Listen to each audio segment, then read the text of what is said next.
500 গ্রাম সেদ্ধ চাল গুঁড়ো করে নিয়েছি। দিয়ে দেবো নুন, আর একটু নুন দেবো, দিয়ে দেবো পরিমাণ মতন জল। অল্প অল্প জল দিয়ে একটু মেখে নেব। আমি এরকম করে পাতলা করে নিয়েছি, রেডি করে নিয়েছি চালগুলা। এরকম হয়েছে, নুন দিয়ে মাখিয়ে নিয়েছি।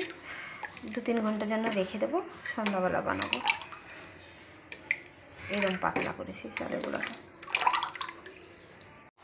এই যে আমাদের চিতই পিঠে হচ্ছে, কয়েকটা বানিয়েছি, পুরো জাল জাল হয়েছে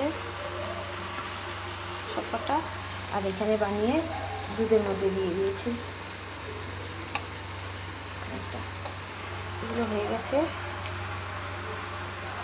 তুলবো একটা।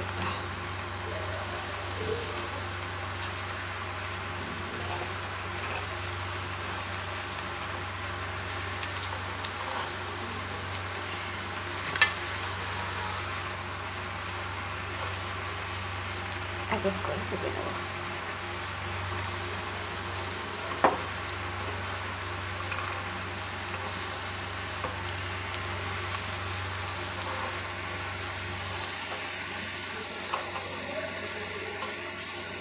প্রত্যেকটা পিঠে জাল জাল হয়েছে।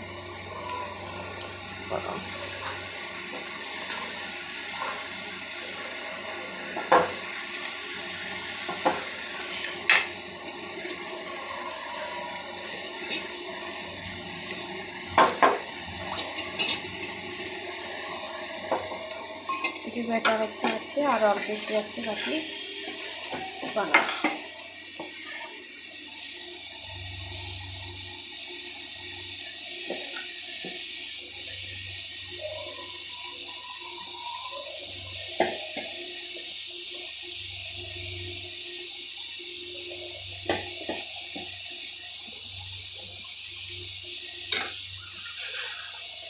চাপা দিয়ে দেবো, দিয়ে উপরে ভেজা মশলা দিয়ে দেবো। আমাদের পিঠে রেডি হয়ে গেছে, এবার আমরা খাবো।